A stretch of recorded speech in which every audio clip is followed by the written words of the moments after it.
Hello, my name is Brigitte Mars, and I've been working with botanical medicine for over 40 years. I lived for 2.5 years solely off of wild edible plants, and since that time I've also used herbs for medicine, and I just become more inspired year after year. Herbs are really allies of this planet, and so often people walk through the earth and they just think that everything's a bunch of weeds, and if we would just take the time to learn the names and the properties of our herbal allies, we would feel so enriched. It's said that the average American recognizes over 1,000 logos and the products they're associated with, and yet they might recognize only 5 plants or 5 birds in their area. And yet humanity suffers from a wide range of illnesses. Many people are looking for ways to stretch their food dollars, and here we are in just a beautiful place of nature where no one has weeded, watered, fertilized, and when left to its own devices, nature blossoms forth in an incredible, colorful array of nutrients and magnificence and alkaloids and other wonderful properties that can help to heal and feed our needs. So if you're new to herbs, I would suggest that you get a good book of plants in your area. Start with the plants that grow near where you are. Very often the plants that we need the most are right outside our door. And it's a good idea before you embark on using a food or an herbal medicine that you read about it in several different books. There are sometimes poisonous lookalikes. There's also plants that are endangered that really need to just be left alone and respected. And a good place to start is learning to include more of the wild foods in your regular food consumption, or to make teas out of them. It's very easy to dry these plants and use them for the winter. And remember that this is really the tradition. When I hear people talking about traditional medicine, after all, this is the tradition that served millions of people for thousands of years. So I do feel that herbal medicine is something that really is time tested and is our birthright. And we just need to reconnect and learn more about that. We always want to think about being eco-conscious and leaving endangered species alone. We want to leave for example, the parts of the plant that we don't need in the ground so that the species can proliferate. So for example, if all you need are a few leaves of a plant, there's no need in pulling up the root. Every plant has its season. For example, leaves are often collected in the springtime.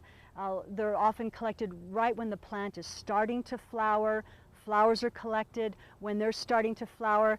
My grandmother, who was an herbalist, taught me to collect your above ground portions of plants around the time of the full moon, because that's when the essential oil compound is said to be highest. And I like being attuned to the ebbs and flows of what nature provides us on this planet.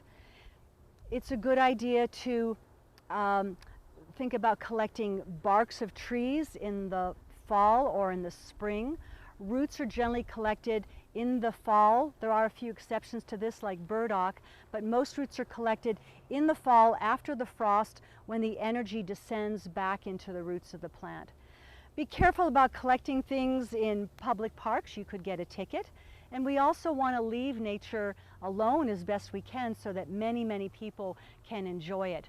You may find that you have a treasure of herbs in your own yard, and if you would maybe think about canceling the chemical lawn service, have amazing plants that you could be including in your daily diet that will help improve your health and your outlook on life and be great for the environment. One easy to recognize plant is mullein, Verbascum thapsus.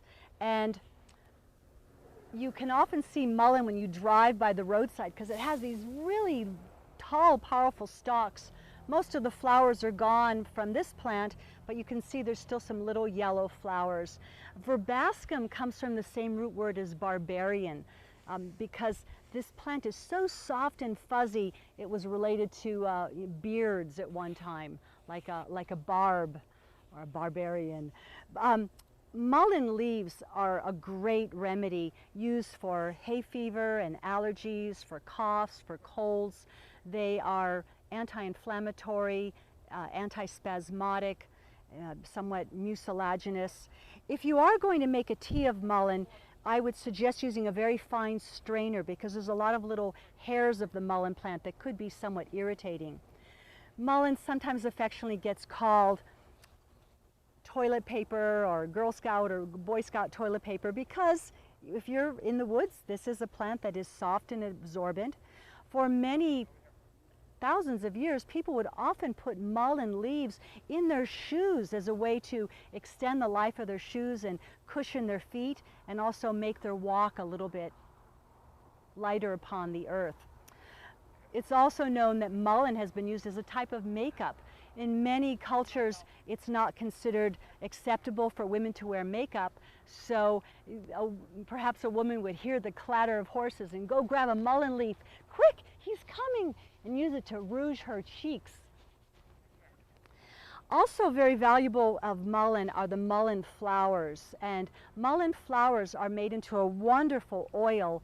I usually collect mullein flowers and put them in a glass jar with garlic and olive oil and strain it.